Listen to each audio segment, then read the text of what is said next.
The Battle of Agincourt, 1415, England's legendary victory.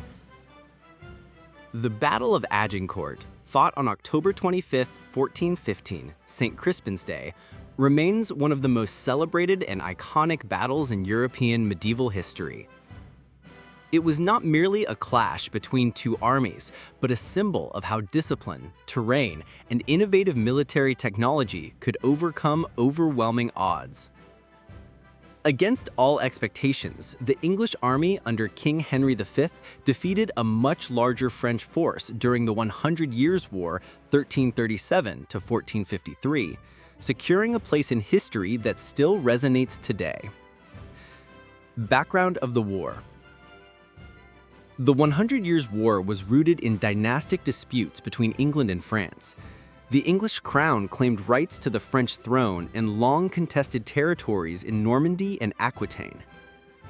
By 1415, Henry V of England sought to reassert these claims. After negotiations with the French court, he launched a new invasion. His campaign began with the siege of Harfleur, a vital port in Normandy. Although the English captured it, the prolonged siege weakened Henry's army. Disease and hunger reduced his forces from around 12,000 men to only 6,000 to 9,000 effective soldiers. Meanwhile, France assembled a far larger army, numbering between 20,000 and 30,000 troops, filled with noble knights and heavily armed men-at-arms. The march to Agincourt. After Harfleur, Henry V marched north toward Calais, aiming to regroup with English strongholds. The journey was grueling. His soldiers were exhausted, hungry, and sick. The French shadowed his movements and finally blocked his path near the village of Agincourt. The night before the battle, morale contrasted sharply. The English, though weary, trusted their king and prepared for a desperate fight. The French, confident in their superior numbers, believed victory was assured. The battlefield. The chosen ground at Agincourt played a decisive role. The field was narrow, hemmed in by woods on both flanks, and soaked in mud from heavy rains. This terrain severely restricted the French cavalry and infantry's mobility.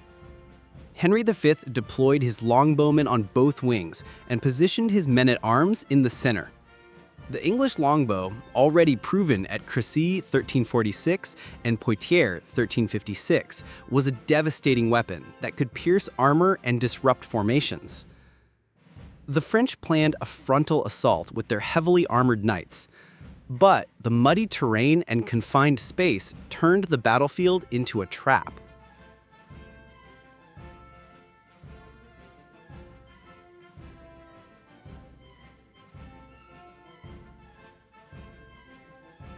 The course of the battle. 1. The opening. At dawn on St. Crispin's Day, Henry V gave a rousing speech, reminding his men that their deeds would be remembered forever. Chroniclers later immortalized this moment, with Shakespeare's famous play Henry V ensuring its legacy. 2. First French advance. The French knights advanced, but the mud slowed them down. As they pushed forward, English longbowmen unleashed a hail of arrows. Horses panicked, knights stumbled, and formations collapsed before they could even reach English lines. 3. Chaos in the French ranks. Knights weighed down by armor sank into the mud.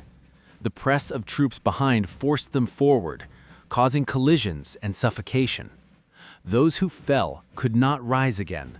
What should have been a glorious charge became a massacre. 4. English counterattack.